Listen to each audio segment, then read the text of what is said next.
ನಮಸ್ತೆ ಫ್ರೆಂಡ್ಸ್, ನಾನು ಆಶಾ ಗೌರಿ ಅಕ್ಷಯ ಪಾತ್ರ ಅಡುಗೆ ಮನೆಗೆ ನಿಮ್ಮನ್ನು ಪ್ರೀತಿಯಿಂದ ಸ್ವಾಗತ ಮಾಡ್ತಾ ಇದ್ದೇನೆ. ಇವತ್ತೊಂದು ಬ್ರೇಕ್ಫಾಸ್ಟ್ ರೆಸಿಪಿ ತೋರಿಸ್ತಾ ಇದ್ದೇನೆ. ಅದು ತುಪ್ಪ ದೋಸೆ, ಅದರಲ್ಲೂ ಸ್ಪೆಷಲ್ ತುಪ್ಪ ದೋಸೆ. ತುಂಬ ಸುಲಭವಾಗಿ ಮಾಡಬಹುದಾದಂಥದ್ದು. ಕೇವಲ 1 ಕಪ್ಪು ಉದ್ದಿನಬೇಳೆ ನೆನೆಸಿ ರುಬ್ಬಿದರೆ ಸಾಕು. ಆದರೆ ಇದರಲ್ಲಿ ಸ್ವಲ್ಪ ಸೂಕ್ಷ್ಮ ಮಾಹಿತಿಗಳಿದೆ, ಅದನ್ನು ನಾನು ವಿಡಿಯೋದಲ್ಲಿ ವಿವರಿಸಿದ್ದೇನೆ. ಮಾಡುವ ವಿಧಾನ ಹೇಗೆ ಅಂತ ಈಗ ನೋಡ್ಕೊಳ್ಳಿ.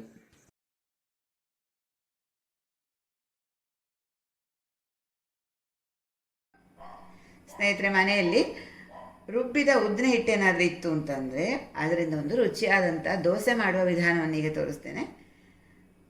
ನನ್ನ ಹತ್ರ ಇಲ್ಲಿ 2 ಕಪ್ಪು ರುಬ್ಬಿದಂಥ, ಇಡಿಯಲ್ಲ ರುಬ್ಬಿದಂಥ ಉದ್ದಿನ ಹಿಟ್ಟು ಇದೆ.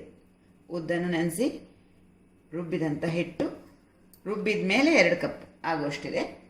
ಇದರ ಜೊತೆ ಮೈದಾ ಸೇರಿಸಿ ಒಂದು ರುಚಿಯಾದ ತುಪ್ಪ ದೋಸೆ ಮಾಡುವ ವಿಧಾನ ತೋರಿಸ್ತೇನೆ. ಇದಕ್ಕೆ ಅಕ್ಕಿ ರುಬ್ಬುವ ಕೆಲಸ ಇಲ್ಲ, ಅಕ್ಕಿ ನೆನೆಸುವ ಕೆಲಸ ಇಲ್ಲ, ಬೇಗನೆ ಆದಂಥ ವಿಧಾನ. 3 ಕಪ್ ಮೈದಾ ತಗೊಳ್ತಾ ಇದ್ದೇನೆ. 1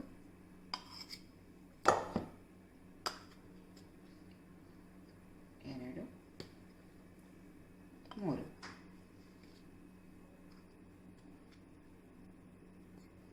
3 ಕಪ್ ಮೈದಾ ಇದನ್ನು ಜರಡಿ ಇಟ್ಕೊಳ್ತೇನೆ.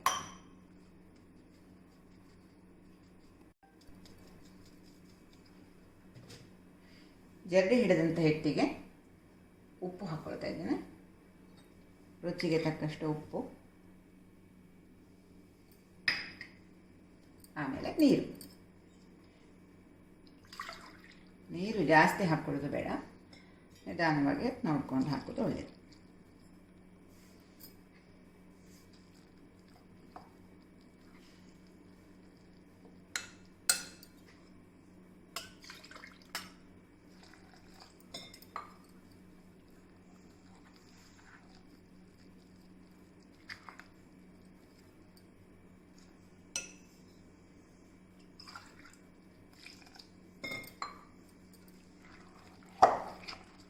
ಚೆನ್ನಾಗಿ ಗಂಟುಗಳಿಲ್ಲದ ಹಾಗೆ ಕಲಿಸ್ಕೊಳ್ಬೇಕು.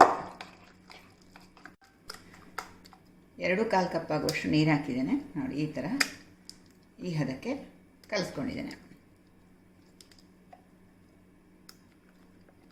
ಮೈದಾ ಹಿಟ್ಟು ಕಲಿಸ್ಕೊಂಡಾಯಿತು. ಈಗ ಇದನ್ನು ಮುಚ್ಚಿಡ್ತೇನೆ. ಇದನ್ನು ನಾನು ರಾತ್ರಿ ಇಡೀ ನೆನೆಸ್ತಾ ಇದ್ದೇನೆ.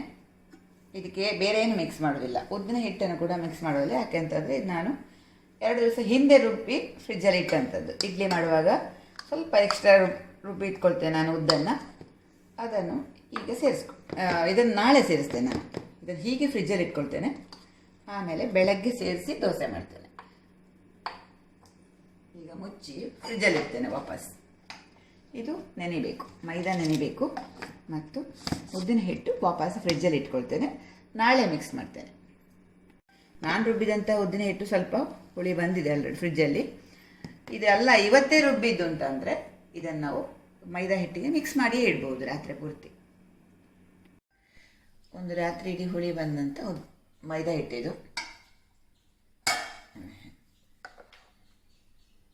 ಈ ಥರ ಇದೆ. ಈಗ ಇದಕ್ಕೆ 2 ಕಪ್ ಆಗುವಷ್ಟು ಉದ್ದಿನ ಹಿಟ್ಟಿದೆಯಲ್ಲ ಫ್ರಿಜ್ಜಲ್ಲಿ, ಅದನ್ನು ಸೇರಿಸ್ತಾ ಇದ್ದೇನೆ. ಇದು ಕೂಡ ಸ್ವಲ್ಪ ಹುಳಿ ಬಂದ ಹಾಗಿದೆ ನೋಡಿ, ಈ ಥರ. ಇದನ್ನು ಸೇರಿಸಿ ಕಲಿಸ್ಕೊಳ್ಬೇಕು. ಸೇರಿಸಿ ಚೆನ್ನಾಗಿ ಕಲಿಸ್ಕೊಳ್ಬೇಕು. ಜೊತೆಗೆ 1 ಸ್ಪೂನ್ ಆಗುವಷ್ಟು ಸಕ್ಕರೆ ಸೇರಿಸ್ತಾ ಇದ್ದೇನೆ.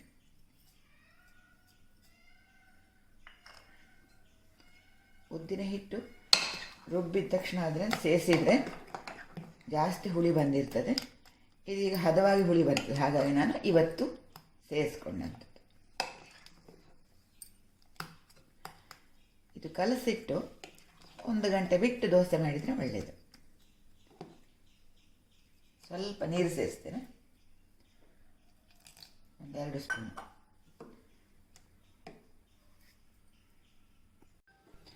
ನೋಡಿ, ಹಿಟ್ಟು ಈ ಹದಕ್ಕೆ ಆಗಿದೆ. ಜಾಸ್ತಿ ನೀರು ಸೇರಿಸ್ಕೊಳ್ಳೋದು ಬೇಡ.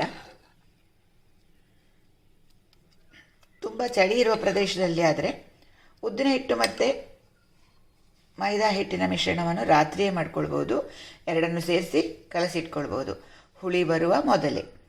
ಇಲ್ಲಿ ತುಂಬ ಸೆಕೆ ಇರೋದ್ರಿಂದ ನಾನು ಬೆಳಗ್ಗೆಷ್ಟು ಸೇರಿಸಿದ್ದೇನೆ, ಇಲ್ಲಾಂದರೆ ತುಂಬ ಹುಳಿ ಬರ್ತದೆ. ಹಾಗಾಗಿ ಇನ್ನೀಗ ಕಲಸಿ ಇಟ್ಟು ಒಂದೂವರೆ ಗಂಟೆ ಬಿಟ್ಟು ದೋಸೆ ಮಾಡಿದರೆ ಚೆನ್ನಾಗಿ ಬರ್ತದೆ. ದೋಸೆ ಇಟ್ಟು ಕಲಸಿ 2 ಗಂಟೆ ಹತ್ರ ಆಯಿತು. ಈಗ ಇದಕ್ಕೆ ಒಂದು ಸ್ವಲ್ಪ ಸೋಡಾ ಪುಡಿ ಹಾಕ್ತಾಯಿದ್ದೇನೆ. ಇದು ಕ್ರಿಸ್ಪಿಯಾಗಿ ಬರಲಿಕ್ಕೆ ಹೊರಭಾಗ ಭಾಳ ಕಡಿಮೆ ಹಾಕಿದ್ದೇನೆ. ಹಾಕಿ ಕಲಿಸ್ಕೊಳ್ಬೇಕು. ಇದು ಮಿಕ್ಸ್ ಮಾಡಿ ಒಂದು 5 ನಿಮಿಷ ಬಿಟ್ಟು ದೋಸೆ ಮಾಡಿ.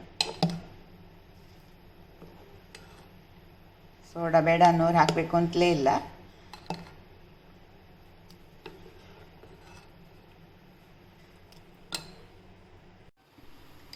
ಈಗ ದೋಸೆ ಮಾಡೋಣ. ಕಾವಲಿಗೆ ಬಿಸಿಯಾಗಿದೆ.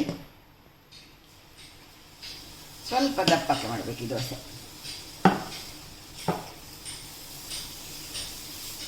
ದಪ್ಪಕ್ಕಿದ್ರೆ ಚೆನ್ನಾಗಿರ್ತದೆ. ಮೀಡಿಯಂ ಫ್ಲೇಮ್ ಸಾಕು, ಜಾಸ್ತಿ ಫ್ಲೇಮ್ ಹಾಕೋದು ಬೇಡ. ಮುಚ್ಚಿ ಬೇಯಿಸ್ತೀನಿ. ಬೇಯ್ತಾ ಇದ್ದ ಹಾಗೆ ತುಪ್ಪ ದೋಸೆ ಆದ ಕಾರಣ ತುಪ್ಪ ಹಾಕಲೇಬೇಕು. 1 ಸ್ಪೂನ್ ತುಪ್ಪ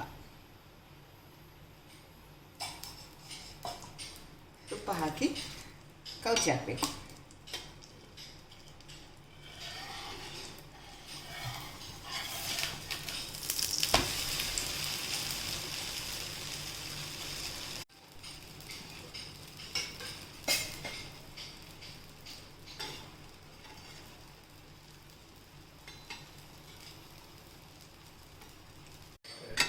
ಬಿಸಿ ಬಿಸಿ ತುಪ್ಪ ದೋಸೆ ರೆಡಿ.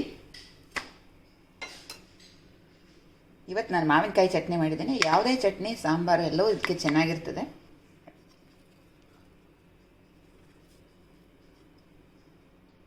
ಸ್ನೇಹಿತರೆ, ತುಪ್ಪ ದೋಸೆ ಇಷ್ಟ ಆಯಿತು ಅಂತ ಅಂದ್ಕೊಳ್ತೇನೆ. ಇಷ್ಟ ಆದರೆ ಒಂದು ಲೈಕ್ ಒತ್ತಿ, ಈ ವಿಡಿಯೋ ಲಿಂಕ್ ನಿಮ್ಮ ಮಿತ್ರರಿಗೆ ಶೇರ್ ಮಾಡ್ಕೊಳ್ಳಿ. ಹೊಸಬ್ರು ನನ್ನ ವಿಡಿಯೋ ನೋಡ್ತಾ ಇರೋರಾದರೆ ನಮ್ಮ ಅಕ್ಷಯ ಪಾತ್ರ ಅಡುಗೆ ಮನೆ ಚಾನಲನ್ನು ಸಬ್ಸ್ಕ್ರೈಬ್ ಮಾಡ್ಕೊಳ್ಳಿ. ಸಬ್ಸ್ಕ್ರೈಬ್ ಮಾಡೋದ್ರೊಂದಿಗೆ ಬದಿಯಲ್ಲಿರುವ ಗಂಟೆ ಚಿತ್ರ ಒತ್ತಿದರೆ ನಾನು ಮಾಡಿದಂಥ ಹೊಸ ಅಡುಗೆಯನ್ನು ತಕ್ಷಣ ನೋಡ್ಕೊಳ್ಬೋದು. ಹಾಗಾಗಿ ಸಬ್ಸ್ಕ್ರೈಬ್ ಮಾಡೋದ್ರೊಂದಿಗೆ ಬೆಲ್ ಐಕಾನ್ ಒತ್ತಿಕೊಳ್ಳೋದನ್ನು ಮರಿಬೇಡಿ. Thank you.